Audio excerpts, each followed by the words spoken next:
Hello everybody. ये last class में हमने पढ़ा था कि डेटा टाइप्स पढ़ी थी पाइथन में। हमने पढ़ा था कि दो डेटा टाइप्स होती हैं, एक इम्यूटेबल होती है और एक होती है म्यूटेबल। इम्यूटेबल वो डेटा टाइप्स होती है जिनकी वेरिएबल्स की वैल्यू जो होती है वो हम चेंज नहीं कर सकते, एंड म्यूटेबल वो होती हैं जिनकी वैल्यूज हम चेंज कर सकते होते हैं। तो इम्यूटेबल में आ जाती थी कि integer, float, Boolean, string, range, tuple वगैरह। एंड आज हम पढ़ेंगे mutable data types.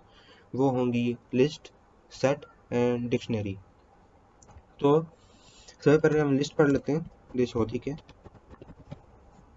List basically जिसमें लास्ट को टपल आपको, लिस्ट बेसिकली उसी की तरह होती है, उसी से मिलती जुलती होती है।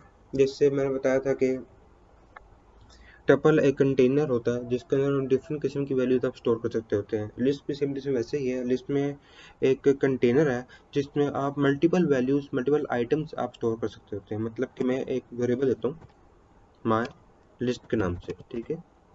अब मैंने इस वेरिएबल के अंदर मैंने मल्टीपल वैल्यू स्टोर करनी है, तो वो जब मैं मल्टीपल वैल्यू स्टोर करूंगा तो ये एक लिस्ट डेटा टाइप का वेरिएबल बन जाएगा।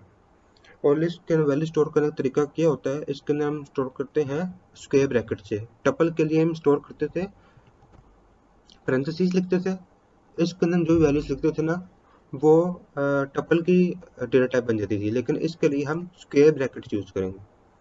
अब इसमें मैं कोई भी वेरिएबल लिखता हूँ, मैं लिखता हूँ उसके अंदर 1 लिख दिया, तो मैं लिख देता हूँ उसके 2.5, 2.5। फिर मैं लिख देता हूँ उसके अंदर कोई भी एक लिख देता हूँ रोजर नेम लिख देता हूँ।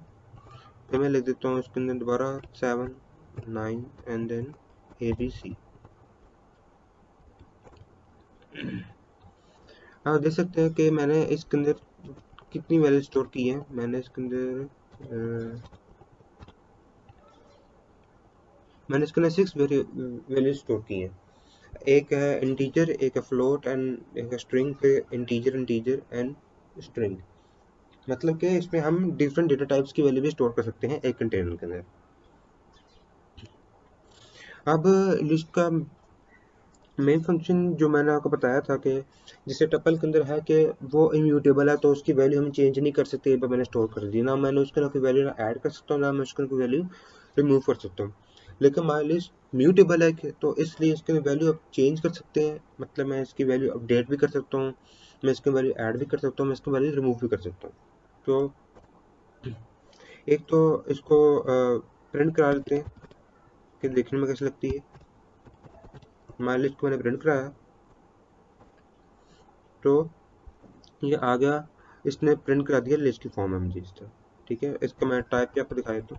अगर मैं इसका पहले टाइप का फंक्शन लिखूँ, उसको मैं लिखूँ इसको, तो मैं शो करा देगा कि ये लिस्ट टाइप का है। ओके, अब मैं अगर इसका लिखता हूँ माई लिस्ट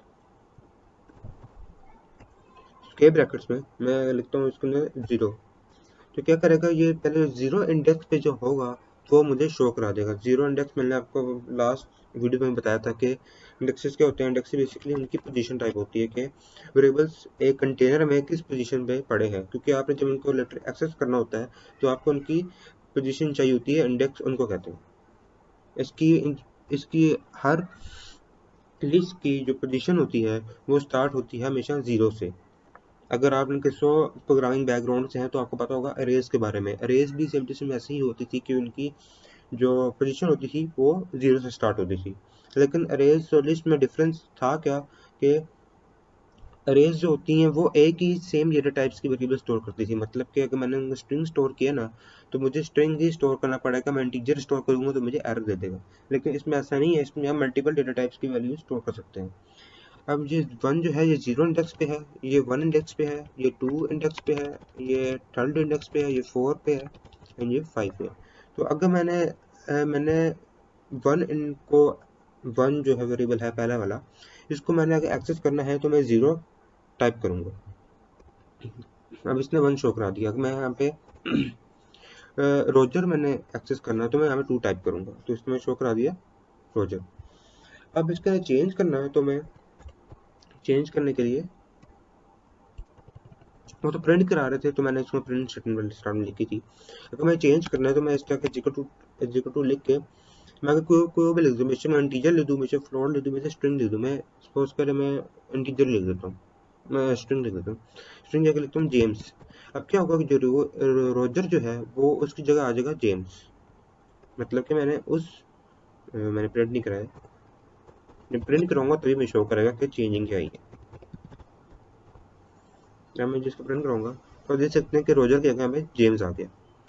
अब अगर मैंने इसको चाहता हूँ कि मुझे प्रिंट पहले मैं एक वेरिएबल प्रिंट करा रहा था, अगर मैं चाहता हूँ कि मुझे थोड़ा मल्टीपल वेरिएबल्स प्रिंट कराए, मतलब कि एक रेंज में प्रिंट कराए, तो उसके लिए अब नहीं करना कि मैं स्क्वायर ब्रैकेट्स लिखी।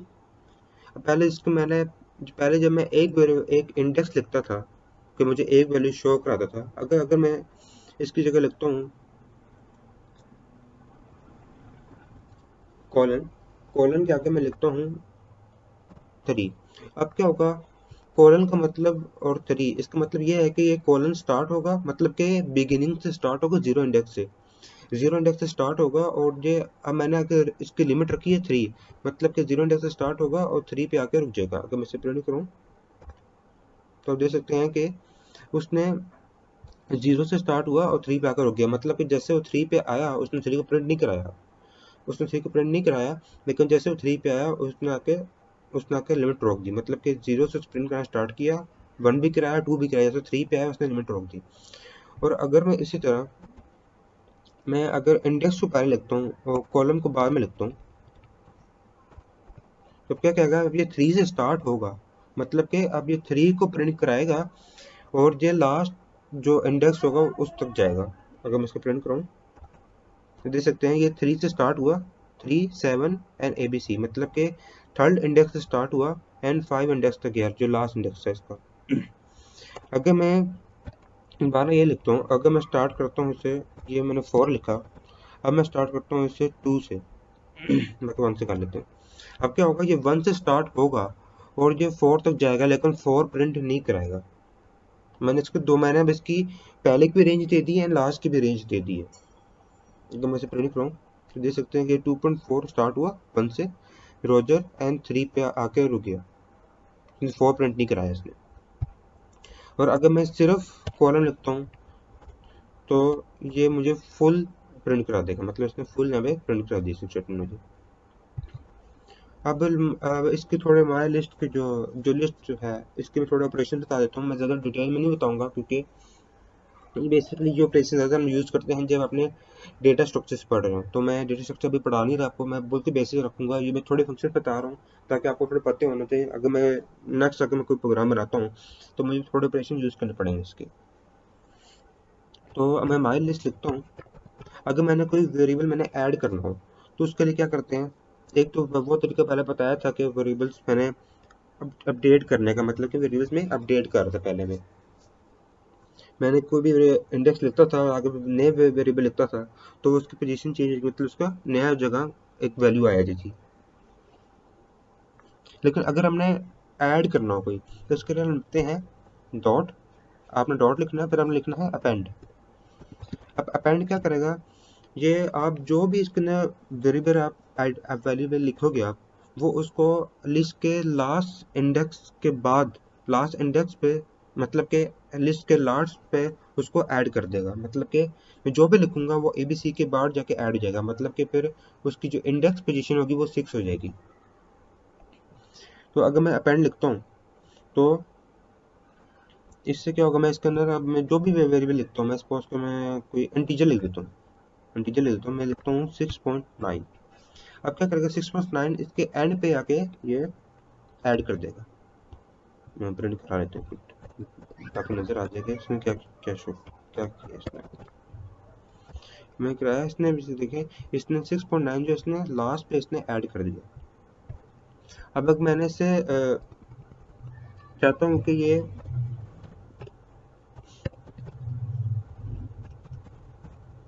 अब ये मैं चाहता हूँ कि ये रिमूव करे इसको, तो रिमूव करने का तरीका क्या है, मैंने रिमूव के अंदर मैंने उसी वेरिएबल का नाम लिखना है जो मैंने रिमूव करना चाहता हूँ। मैं चाहता हूँ कि मैं 2.4 रिमूव कर दूँ, मतलब कि जो 1 इंडेक्स पे है मैं उसको रिमूव कर दूँ। अभी 6.9 का इंडेक्स वैल्यू जो है वो है 6। जब मैं इसे रिमूव करूँगा, मैं इसे बाहर ले देता हूँ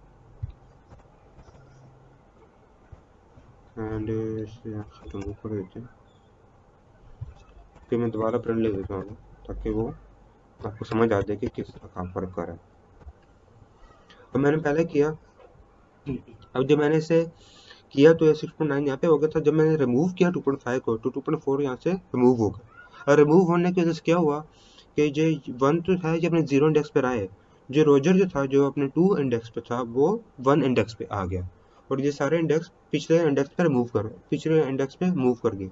मतलब 6.9 जो मैंने ऐड किया था 6 पोजीशन पे आया था वो अब नंबर 5 इंडेक्स पे आ गया। अब ये तो अपेंड दोनों करने का आ गया। अब अगर मैं चाहता हूँ कि मैं इसके अंदर मैं ऐड करूँ, ऐड में रिमूव को बता ही दिया, मैं इसमें कोई फंक्शन आपको दिखाया तो मैं अगर इसमें प्रिंट करना चाहता हूँ, मैं देखना चाहता हूँ कि मैंने एक लिस्ट रखी है उसमें मल्टीपल वेरिएबल्स है और मुझे नहीं पता कि उसके अंदर कितने वेरिएबल्स, मतलब उस वेरिएबल्स की लेंथ क्या है। अभी तो मुझे पता है कि इसकी लेंथ क्या है कि 0 स्टार्ट हो रहा है 5 से एंड हो रहा है, मतलब कि इसके अंदर टोटल 6 वैल्यूज हैं, 1 2 3 4 5 6, मतलब इसके अंदर 6 वैल्यूज हैं एक लिस्ट के अंदर। सपोज करें एक लिस्ट है उसके अंदर काफ़ी वेरिएबल्स हैं, आपको नहीं पता कि उसके अंदर नंबर कितने, टोटल वैल्यूज कितने हैं। अगर आपने फाइंड करना हो उसके अंदर कितने वैल्यूज हैं तो आप एक फंक्शन लिखेंगे लेंथ के नाम से, उसकी शॉर्ट फॉर्म है len, उसके अंदर माई लिस्ट लिखेंगे अपने वेरिएबल जो आपका है। अब ये शो क्या करेगा, ये शो करेगा कि आपकी लिस्ट जो है उसकी टोटल लेंथ क्या है। अगर मैं इसको प्रिंट कराता हूँ तो मैं शो कर दिया 6, मतलब कि 6 इसकी लेंथ है। अब एक और फंक्शन में लिखता हूँ उसके अंदर, वो होता है काउंट के नाम से, वो भी इंपॉर्टेंट फंक्शन है, माई लिस्ट काउंट। अब ये काउंट फंक्शन क्या करेगा, तो काउंट फंक्शन वर्क इसलिए तब करता है अगर आपको लिस्ट के अंदर कोई डुप्लीकेट वैल्यूज है, मतलब कि एक जैसी कोई वेरिएबल्स है, मतलब कि यहाँ पे मैंने कोई स्टोर तो नहीं की हुई है जैसी, मैं आपको स्टोर का दिखा देता हूँ। मैं सपोज कर लिखता हूँ, मैंने यहाँ पे लिखा हूँ 2.4, मैं अगर इसको दोबारा अगर 2.4 लिखता हूँ ना, एक बार 3 लिखता हूँ और दोबारा 2.4 लिखता हूँ। अब क्या किया मैंने इसके अंदर 2.4 जैसी वैल्यूज मैंने 2 बार दोबारा स्टोर की मैंने, मतलब कि ये भी सेम है, ये वैल्यू भी सेम है एंड ये वैल्यू भी सेम, मतलब कि इनको डुप्लीकेट वैल्यूज कहते हैं। अगर काउंट फंक्शन क्या करता है, ये काउंट फंक्शन इसलिए बताता है कि आपके लिस्ट के अंदर डुप्लीकेट वैल्यूज हैं वो कितनी है। मतलब कि अगर मैं इसके अंदर कोई भी वैल्यू लिखता हूँ, मैं इसके अंदर लिखता हूँ 1, तो ये क्या करेगा, ये इसके अंदर देखेगा कि 1 कितनी बार आया है। जैसे देखा कि 1 एक ही बार आया है। अगर इसके अंदर मैं लिखता हूँ रोजर, तो ये देखेगा कि रोजर कितनी बार आया है लिस्ट में, रोजर भी एक बार आया है। लेकिन अगर मैं लिखता हूँ 2.4, तो ये जब मैं प्रिंट करूंगा तो टाइप करेगा 3 के, इसने देखा कि 2.4 3 बार आया है लिस्ट में। तो ये लिस्ट के फंक्शन हो गए हैं, बेसिक लिस्ट के फंक्शन यही होते हैं जो मैंने आपको बता दिए। हाँ, अगर आप एक और चीज़ करना चाहते हैं, क्लियर एक फंक्शन होता है क्लियर के नाम से। अब ये क्या करेगा, क्लियर क्या करता है, एक ही वक्त में ये पूरी लिस्ट को क्लियर कर देता, मतलब पूरी लिस्ट को साफ कर देता है। हर इस वैल्यूज तो हर वैल्यूज को रिमूव कर देता है। पहले रिमूव जो लिखते थे वो तो बेसिकली क्या करता था, वो को ना एक वैल्यू को अंदर से रिमूव कर देता था, ठीक है। लेकिन क्लियर लिखने से इसने सारी वैल्यूज को एक साथ रिमूव कर देगा। इसको मैं दोबारा प्रिंट करता हूँ माई लिस्ट को। अब आप देखेंगे माई लिस्ट जो है उसको सारी वैल्यूज रिमूव हो चुकी है। मतलब कि अब जो मैंने प्रिंट कराया ना, तो मुझे बस उसने स्क्वेयर ब्रैकेट दिखाई है। स्क्वेयर ब्रैकेट्स क्यों दिखाई है, क्योंकि स्क्वेयर ब्रैकेट्स का मतलब होता है कि ये एक एम्प्टी लिस्ट है। अगर मैं इसके अंदर ऐसे टाइप करता हूँ, सपोज कर मैं इसके अंदर ऐसे डिक्लेयर करता हूँ कि लिस्ट, अब यहाँ पे मैं क्या कर रहा हूँ, मैंने लिस्ट तो डिक्लेयर करा दी है, ये लिस्ट बन चुकी है, लेकिन ये एम्प्टी लिस्ट है। एम्प्टी लिस्ट क्यों है, क्योंकि मैंने इसके अंदर कोई वैल्यू स्टोर नहीं की। अगर वैल्यू स्टोर करूंगा तो ये एम्प्टी लिस्ट नहीं रहेगी, अभी ये एम्प्टी लिस्ट है। तो ये लिस्ट का मैंने बता दिया था। अब मैं आपको बताता हूँ नेक्स्ट चीज़ है, वो है सेट। अब सेट क्या होते हैं, सेट बेसिकली ये वो भी लिस्ट की तरह ही होते हैं, मतलब कि ये जितनी चीज़ बताऊंगा ये सारी एक दूसरे से मिलती जुलती होती हैं। लेकिन आपस में इनमें कोई ना कोई डिफरेंस होगा इनमें। लिस्ट जो थी ना वो ऑर्डर में थी, जो सेट है ना वो अनऑर्डर है। मतलब कि लिस्ट में ऑर्डर क्यों है, क्योंकि जिसमें बताया था कि उसमें इंडेक्स वैल्यूज होती हैं, उसके अंदर 0 होता है, 1 होता है, 2 होता है, 3 होता है, मतलब कि हर वैल्यू की कोई ना कोई इंडेक्स पोजीशन होती है। मतलब कि जिसमें पहले लिखा था कि 1 की कोई इंडेक्स वैल्यू है 0, फिर इंडेक्स वैल्यू आती है 1 जिससे आप एक्सेस कर सकते हैं, जिससे आप ऐड कर सकते हैं। लेकिन इस सेट में वो काम नहीं है, सेट में कोई ऑर्डर वैल्यूज नहीं होंगी। मतलब कि मैं आपको प्रिंट करके दिखाता हूँ। सेट लिखते किस तरह, मैंने लिखा एक वेरिएबल मैंने क्रिएट किया माय सेट के नाम से, ठीक है। अब सेट को डिक्लेयर कराने के दो तरीके होते हैं। एक तरीका है कि मैं पैरेंथेसिस में लिखूं एंड उससे पहले मैं सेट लिखूं, ठीक है। अब इसके अंदर मैं स्क्वायर ब्रैकेट्स लिखूं। अब ये मेरा बन गया है एक एम्प्टी सेट, मतलब कि एक मिनट, ये मेरा बन गया है एक एम्प्टी सेट। अब मैंने अगर वैल्यू स्टोर करानी है तो मैं स्क्वायर ब्रैकेट्स में लिखूंगा जो भी वैल्यू लिखना चाहता हूँ मैं, 2, वही वैल्यू पहले लिख देते हैं रोजर एंड ABC कर लें, देन 4.5 देन 6.7, ठीक है। अब क्या हुआ, ये एक सेट क्रिएट हो गया है माय सेट। इसको मैं टाइप या प्रिंट भी करा देता हूँ। ये अब बन चुका है माय सेट, ठीक है। अब ये यहाँ पे मुझे प्रिंट नहीं करा रहा है।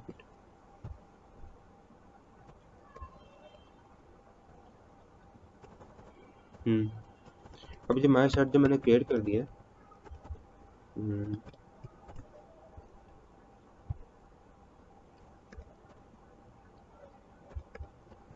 इसमें कौन सी रन नहीं करा रही है। अब ये माय सेट प्रिंट हो चुका है। अब ये इसका एक तरीका है, ये इसका फर्स्ट मेथड करना है, चलिए। ये इसका है फर्स्ट मेथड।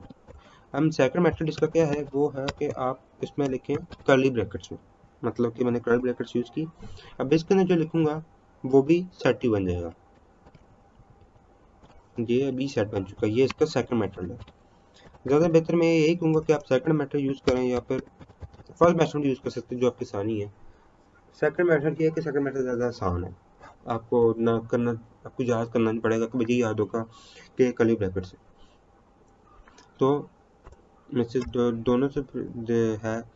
अब ये दोनों है बेसिकली सेट। तो मैं फर्स्ट मेथड में रिमूव कर देता हूँ, मैं सेकंड मेथड से करता हूँ। अब इसके अंदर ये जो सेट के अंदर जो बात है कि मैं पहले बताया कि ये आप इसके अंदर कोई ऑर्डर नहीं होता। मतलब कि अगर मैं इसे प्रिंट कराता हूँ, माय सेट को मैंने प्रिंट कराया तो आपको नजर आएगा इसमें कोई ऑर्डर नहीं होगा। मतलब कि जैसे मैं प्रिंट कराया 1 2 तो अपने चीज़ें प्रिंट हुए हैं। जहाँ पे मैं रोजर पहले लिखा था, थर्ड नंबर पे मैं रोजर लिखा था, लेकिन उसने ABC पे प्रिंट करा दिया। मतलब कि ऑर्डर नहीं, उसने रैंडमली अपने अंदर वैल्यू स्टोर कर दी है। जैसे मैंने स्टोर कराई थी वैसे स्टोर नहीं की उसने। तो इसलिए मैं इसी को पोजीशन में अगर मैं इंडेक्स पे लेना चाहूँ तो मैं नहीं फाइंड कर सकता, वो मुझे एरर देगा। वो मुझे एरर दे रहा है कि इज नॉट अनस्क्रिप्टेबल। अब ये तो आपको समझ आ गई कि इसमें अब जब मैं ये नहीं कर सकता तो इसमें वैल्यूज आपको ऐड करना भी, उसमें उसको आपको मुश्किल, आप जिस मेथड से आप ऐड करते हो मैसेज आप ऐड भी नहीं कर सकते इसके वैल्यू। ये सेट बेसिकली जो होते हैं हम यूज़ करते हैं जब आपने, जैसे आपने मैथ में सेट पढ़े होंगे, आपने मैथ में हम सेट्स पढ़ते हैं जो हमें सेट के अंदर वैल्यूज मतलब होती हैं जिनके हम यूनियन करते हैं, इंटरेक्शन यूज़ करते हैं, डिफरेंस फाइंड करने के, डॉट सेट्स का हमें यूनियन करना है, मर्ज करना मतलब कि। तो ये सेट बेसिकली उन चीज़ों के लिए यूज़ होता है। यहाँ पे भी इसके ऑपरेशन ज़्यादातर उन्हीं से मिलते हैं, लेकिन मैं वो ऑपरेशन आपको बताऊंगा नहीं यहाँ पे करना, क्योंकि वो डेटा स्ट्रक्चर्स में आते हैं, वो ज़्यादा डिटेल में चले जाएंगे, तो वो भी बताऊंगा नहीं। मैं तो बेसिक बताऊंगा। आपको ये तो समझ आ गई कि ये कोई इंडेक्स की वैल्यू हमें शो नहीं करा सकता क्योंकि ये सारा अनऑर्डर में है। और इसके अंदर आप कोई डुप्लीकेट वैल्यूज़ भी नहीं लिख सकते, मतलब कि इसमें पहले लिखा था ना कि मैंने लिस्ट कर 3 बार मैंने 2.4 लिखा था तो उसमें मैंने काउंट करके दे दिया था। इसमें वो भी नहीं कर सकते क्योंकि डुप्लीकेट वैल्यूज ये डिलीट कर देता है, जिसमें पहले बताया ये यूनियन और इंटरेक्शन साइंस के लिए यूज होता है। तो अगर आपने इसमें अपना कुछ ऐड वगैरह करना हो तो इसके लिए आप लिखते हैं, मैं माई सेट लिखा, my set is equal to add लिखा। अब ऐड फंक्शन क्या करेगा, इसके अंदर जो भी आप लिखेंगे वो इसके अंदर जाके ऐड हो जाएगा। मैं सपोज करता हूँ, मैं इसके अंदर ऐड करता हूँ माइकल, ठीक है। अब जब मैंने माइकल ऐड किया तो ये रैंडमली उसको कहीं जाके ऐड कर देगा जाके, जैसे मैंने पहले बताया इसके अंदर कोई ऑर्डर तो है नहीं। जब मैंने वेट किया इसके अंदर ऐड हो गया जाके, मैं इसे प्रिंट करा देता हूँ माई सेट।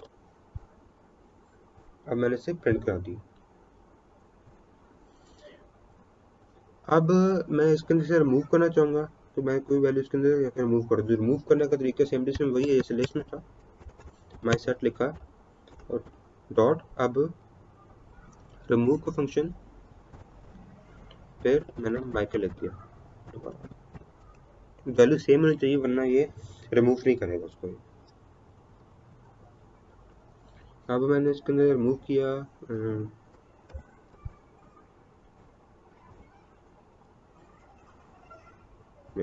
प्रिंट कराना।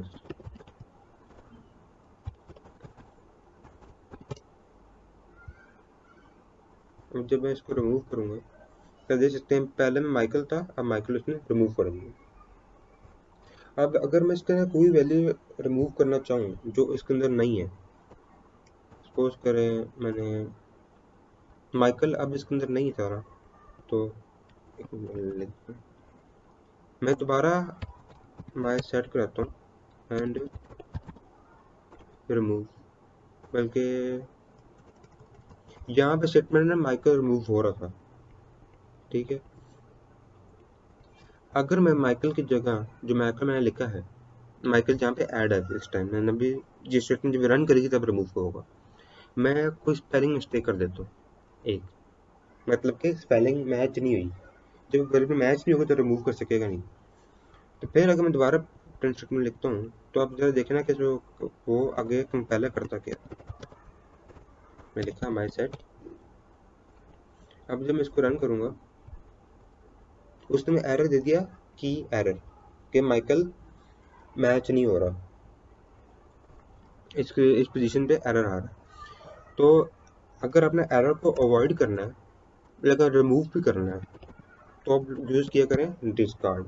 अब डिस्कार्ड क्या करेगा, वर्क उसी का करेगा जैसे रिमूव फंक्शन वर्क करता है, लेकिन जब कोई भी वेरिएबल आपको मिलेगा नहीं तो रिमूव फंक्शन जो होगा वो आपको एरर दे देगा, लेकिन डिस्कार्ड आपको एरर नहीं देगा। बस रिमूव, इसमें बस यही डिफरेंस है दोनों का, मतलब कि माइकल, वेट अ मिनट, इससे माइकल उसने स्टार्ट में ऐड तो कर लिया था, लेकिन अब यहाँ पे स्पेलिंग गलत है तो इसने रिमूव नहीं किया, लेकिन डिस्कार्ड जो मैंने फंक्शन लिखा तो उसने मुझे एरर भी नहीं दिया। अगर मैं रिमूव लिखता तो उसने एरर दे देना था। तो डिस्कार्ड और रिमूव में ये दोनों में ये फ़र्क है। अब जो लास्ट चीज़ मैं आपको बताना चाहूँगा आपके करके, वो है डिक्शनरी। अब डिक्शनरी क्या चीज़ होती है,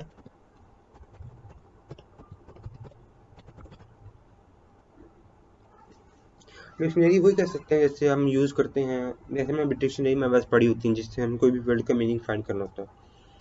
अब हमने किसी वर्ड का मीनिंग फाइंड करने के लिए हमेशा हमें उस वर्ड का पता होना चाहिए, मतलब कि आप डिफरेंट पेजेस होते हैं, जब ये पेजेस को ओपन करते हैं आपने किसी वर्ड का मीनिंग फाइंड करने के लिए आपको उस वर्ड पे जाना पड़ता है। मतलब कि इससे ए बी सी ऑन करते हैं आप, ए बी सी की आप ए की कैटेगरीज में जाते हैं, वहाँ पे आपको ए में कोई वर्ड मिलता है तो ए जो होता है ना वर्ड, वो उसकी उस मीनिंग का जो डेफिनेशन आगे लिखी होती है, सपोज कर लें कि वो डेफिनेशन एक है वैल्यू, और जो उसको जो वर्ड जो होता है ना वो उसकी की होती है जिसके ज़रिए आपने उसका मीनिंग फाइंड किया है। जैसे मैंने पहले लिस्ट मैंने आपको शो करा रहा था, लिस्ट के अंदर था जो वैल्यूज लिखी हुई थी, उन वैल्यूज के बीच में उनका इंडेक्स था। इंडेक्स बेसिकली जो थी ना की, इंडेक्स बेसिकली आप कह रहे हैं एक की है जिससे ज़रिए आप उन वैल्यूज़ को आप एक्सेस करते थे। मतलब कोई ज़ीरो लिखता था अगर मैं, तो वो ज़ीरो से मैं ज़ीरो को जो इंडेक्स पे जो वैल्यू होती है उसको मैं एक्सेस कर लेता था। यहाँ पे सेम टू सेम वैसे ही है। यहाँ पे वैल्यूज़ जो हैं वो की वैल्यूज़ के अंदर आप स्टोर करते हो। की वैल्यूज़ के पैटर्न में आप स्टोर पेयर में स्टोर करते हैं। मतलब कि पहले तो हम एक लिस्ट लेते थे, उसके अंदर वैल्यूज़ आप सिर्फ वैल्यूज स्टोर करते थे सिर्फ। लेकिन माई डिक्शनरी क्योंकि ये अनऑर्डर है सेट की तरह, इसका कोई ऑर्डर नहीं, इसका अपना कोई इंडेक्स नहीं है। माई डिक्शनरी आपको चीज़, आपको अपॉर्चुनिटी प्रोवाइड करती है कि आप इसके अंदर अपने खुद की लिख सकते हैं। मतलब कि आप अपना खुद इसमें इंडेक्स ऐड कर सकते हैं इस माई डिक्शनरी में। मतलब कि इसको आप इसको भी आप कर्ली ब्रैकेट से आप इसको करते हैं। लेकिन मैंने आगे पहले बताया था कि माई के सेट जो होते हैं उनको भी कर्ली ब्रैकेट से करते हैं। तो इन दोनों डिफरेंस क्या है? इन दोनों में डिफरेंस यही है कि सेट में आप सिर्फ वैल्यू स्टोर करते हैं, लेकिन डिक्शनरी में आप वैल्यूज के साथ आप की भी स्टोर करते हैं। तभी जिसको हम डिक्शनरी कहते हैं कि इसमें की वैल्यूज पेयर्स के की वैल्यू का पेयर हम स्टोर करते हैं। इसको आप ज़्यादा बेहतर समझ आ जाएगी जब मैं करके दिखाऊंगा। मैं वही वैल्यू स्टोर करता हूँ उसी तरह जैसे पहले कह रहा था। एंड रोजर ABC देन 5.6, ठीक है, देन जेम्स का लेते हैं। अब मैंने यही वैल्यू स्टोर की। अब ये तो बन गया है एक सेट, ठीक है, माई डिक्शनरी बनाने के लिए। मतलब कि अभी इनका कोई ऑर्डर नहीं, इनका कोई इंडेक्स नहीं है। ये माई डिक्शनरी में ना हम खुद ब खुद उनका इंडेक्स हम ऐड करते हैं अपनी तरफ से, अपनी मर्जी का इंडेक्स ऐड कर लेते हैं। इंडेक्स ऐड करने का तरीका क्या होता है? मैंने इस वैल्यू से पहले मैंने कॉलम लिखा, इस कॉलम से पहले जो भी लिखूंगा ना वो इसका इंडेक्स होगा। बेशक मैं कोई पॉइंट की वैल्यू लिखूं, बेशक मैं कोई इंटीजर की वैल्यू लिखूं, बेशक मैं कोई स्ट्रिंग की वैल्यू लिखूं। मतलब कि मैं स्ट्रिंग लिख देता हूँ। मैं स्ट्रिंग लिखता हूँ कि ए के नाम से स्ट्रिंग है, ठीक है। अब ये स्ट्रिंग क्या हुआ? ये बेसिकली इस वैल्यू वन जो है इसका ये की है। मतलब कि इसका इंडेक्स है। मतलब अगर मैंने कोई वैल्यू मैंने वन को मैंने एक्सेस करना हो तो मैं स्ट्रिंग ए जो है इसको मैं टाइप करूंगा, मेरा पास ये वन वैल्यू आ जाएगी। इसका भी करने के लिए मैं कर लेता हूँ, ये करता हूँ, कॉलम लिखा बी, इसको मैंने कर लेता हूँ 5 से। मतलब कि 5 अब रोजर का की वैल्यू है, की है। बाकी इसको मैं कर लेता हूँ 6.7 से, ठीक है। इससे मैं कर लेता हूँ फ्लोट लिख देता हूँ इसी जगह। अब जो फ्लोट मैंने लिखा है स्ट्रिंग, वो 5.6 का की है, की आइटम है क्या नहीं। इसका भी मैं ले लेता हूँ, इसका मैं ले लेता हूँ नेम। अब जो नेम जो है वो जेम्स का है, ठीक है। अब मैं डिफरेंट मैंने यूज़ किए हैं। यहाँ पे डिक्शनरी में चीज़ याद रखनी है कि आपने वैल्यू सेम हो सकती हैं आपकी। मतलब कि आप डुप्लीकेट वैल्यूज लिख सकते हैं, लेकिन आपने कभी डुप्लीकेट कीज़ नहीं लिखनी। मतलब कि अगर मैंने यहाँ पे मैंने की लिखी है जिसका वैल्यू चेंज 1 है, और यहीं पे दोबारा मैं ए लिख दूँ, वही की लिख दूँ, और उसकी वैल्यू मैं 2 लिख दूँ, तो ये एरर दे देगा। क्योंकि एक जगह आप दो किस्म की कीज़ नहीं लिख सकते। आप एक कीज़, आप दो वैल्यूज़ की सेम कीज़ नहीं हो सकती। आई रिपीट, दो वैल्यूज़ की सेम कीज़ नहीं हो सकती, लेकिन एक की दो वैल्यूज़ हो सकती हैं। मतलब कि आपने एक वैल्यू लिखी, उसके अंदर आपने एक की लिखी, अब नेक्स्ट वैल्यू लिखी आपने उसकी वही की लिखी, तो ये एरर दे देगा। क्योंकि इसमें जब आप एक्सेस करने लगेंगे ना, तो वो कहेगा कि आपने कौन सी वैल्यू, कौन सी की एक्सेस करना चाहते हैं। मतलब कि दो की, जब दो डुप्लीकेट कीज आ जाएंगी तो वो उसको प्रॉब्लम होगी कि वो की को किस की किस वैल्यू को एक्सेस करे बैठ के, वो तो उसको प्रॉब्लम होगी। तो इस चीज़ में आपने अवॉइड करना है चीज़ को। वैल्यू जब सेम रह सकते हैं, मतलब कि मैंने ए लिखा की जो है, अब मैंने बी की लिखी है, अगर मैं दोनों की वन वैल्यू लिख दूं तो उसमें कोई प्रॉब्लम नहीं है, ये सेम टू सेम सही है। लेकिन अगर मैं की सेम लिख दूं तो फिर प्रॉब्लम है। तो ये एक डिक्शनरी क्रिएट होगी। मैं आपको प्रिंट करके दिखा देता हूँ। अगर मैं इसका टाइप लिखूँ, टाइप लिखा माय डिक्शनरी, ठीक है। वैसे प्रिंट कराता हूँ तो मैं शो कर देगा क्लास डिक्शनरी की है, ठीक है। अब इसमें भी तकरीबन ऑलमोस्ट सारे वही फंक्शंस होते हैं ऐड वगैरह करने के, लेकिन इसमें भी थोड़े डिफरेंट तरीके से करते हैं। तो इसके फंक्शन हम करते हैं मतलब कि अगर मैं पहले मैं एक्सेस करने का दिखा देता हूँ कि इसमें एक्सेस कैसे करते हैं। तो मैंने माय डिक्शनरी लिखा,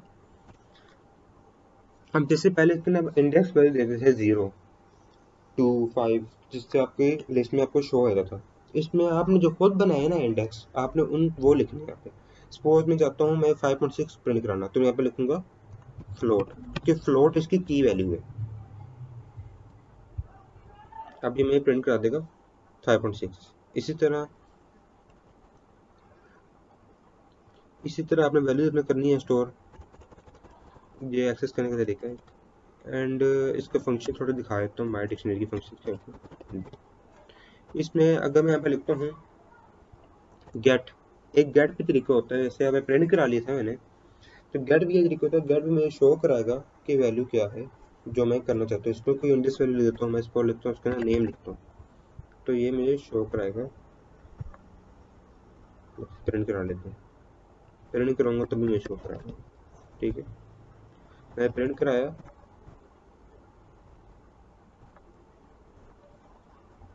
तो उसमें जेम शो करा दी। इसने क्या किया, गेट फंक्शन ने क्या किया, इसने मुझे वैल्यू ला के दे दी जो थी इस इंडेक्स पे जो मैंने क्रिएट किया था।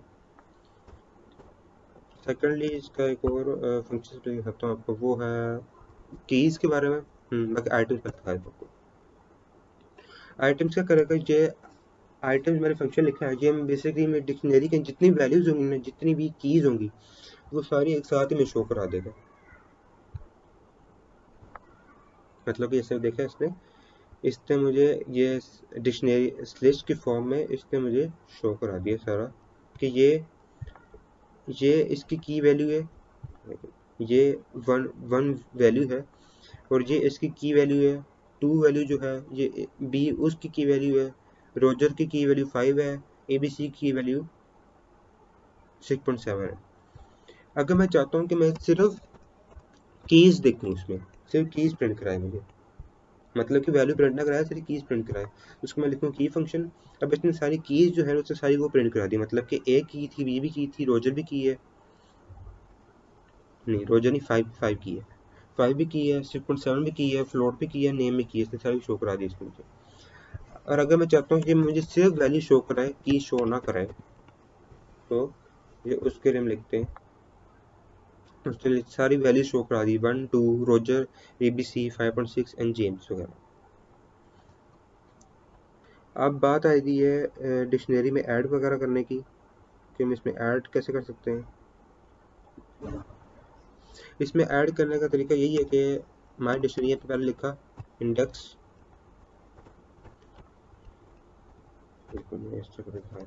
सिंपल लगेगा उसको। अब पहले मैं यहाँ पे लिखता था, कोई इंडेक्स लिखता था, उसके आगे मैं इजिकल टू डालता था। मैं पहले लिखता था ऐसे, इजिकल टू एंटर किया, आगे मैं कोई भी लिख दिया कि 98.5, वैल्यू स्टोर हो जाती थी इस तरह। लेकिन अब यहाँ पे इंडेक्स, क्योंकि वो इंडेक्स तो है नहीं, क्योंकि ये अनऑर्डर है, मेरे अपने इंडेक्स जो मैंने खुद क्रिएट किए वो हैं, तो मैं अपने अपने इंडेक्स लिखूंगा। इसमें मैं कोई भी लिख दिया, मैंने लिख देता हूँ कौन सा लिखता है इसमें, सोर्स कर लें,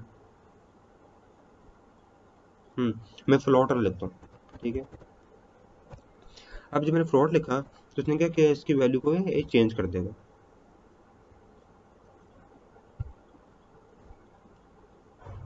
मैं प्रिंट करा देता हूँ माय ठीक, ठीक है। अभी क्या किया इसने, यहाँ पे इसने फ्लोट की वैल्यू थी वो चेंज कर दी, उसकी वैल्यू चेंज कर दी। लेकिन अगर मैं चाहता हूँ कि इसमें कोई वैल्यू चेंज ना करे, अपग्रेड ना करे इसको, ये वैल्यू ऐड करे इसके अंदर, तो ऐड करने के लिए क्या करेंगे, मुझे इसमें वो इंडेक्स लिखना पड़ेगा जो इंडेक्स मैंने अभी तक क्रिएट किया ही है, जो की मैंने अभी तक क्रिएट नहीं किया ना मैंने इस पूरी डिक्शनरी में। तो जब मैं वो की लिखूंगा ना इसी फॉर्म में, तो ये एक नया वैल्यू वहाँ पे क्रिएट कर देगा, ठीक है।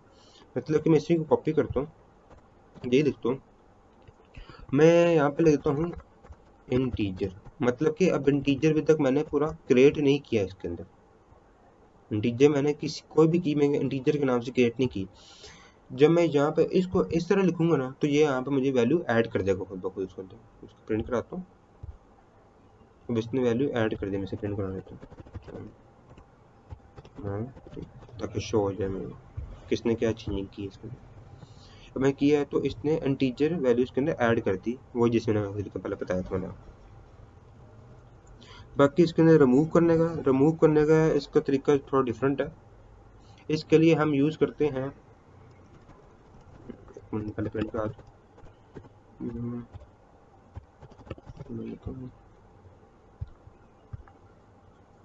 ये अभी मेरी जो कंप्लीट मेरी डिक्शनरी है वो अभी ये है। सॉरी मैंने वो डिलीट हो गया क्योंकि मैंने वो इंटीजर वाली वैल्यू डिलीट हो गई है, क्योंकि मैंने उसको जब दोबारा रन किया है तो उसको वो फाइंड दोबारा उसको स्टेटमेंट मिली नहीं, तो उसमें अभी तक ऐड ही नहीं हुआ इसके अंदर, तो इसकी हिस्ट्री रिमूव होगी। मैं इसमें दोबारा ऐड कर देता हूँ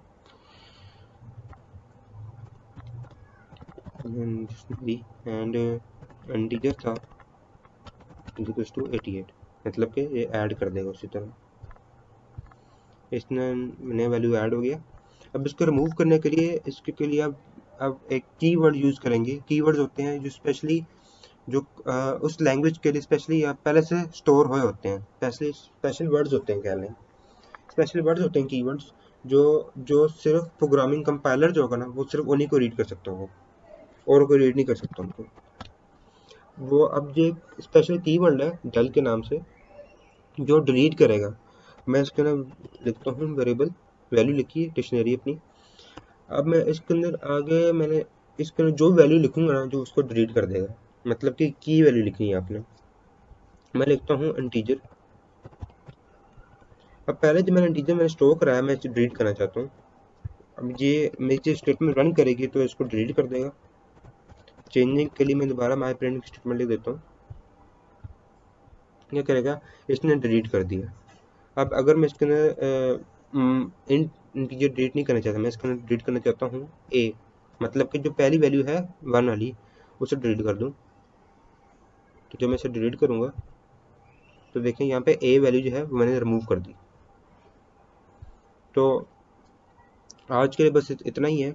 ये मैंने बेसिक का बताया कि डिलीट रिमूव करना क्या होता है, लेंथ काउंट फंक्शन थोड़े के बेसिक में डेफिनेशन बताई चीज़ें क्या होती हैं। इनको ज़रा डिटेल में जब मैं कराऊंगा तो मैं इसको डेटा स्ट्रक्चर में कराऊंगा जब, क्योंकि बेसिकली वहाँ पे सबसे ज़्यादा डिटेल में यूज़ की जाती हैं। यहाँ पे मैंने आपको पहले इसलिए बता रहा हूँ मैं, क्योंकि जब मैं आगे प्रोग्राम जब मैं क्रिएट करूँगा प्रैक्टिस के लिए तो मुझे वहाँ पर डिक्शनरी सेट लिस्ट वगैरह यूज़ करने पड़ेंगे, तो आपको पहले थोड़े से इसके फंक्शन आने चाहिए, बेसिक फंक्शन होते हैं। तो आज के लिए इतना ही, थैंक यू।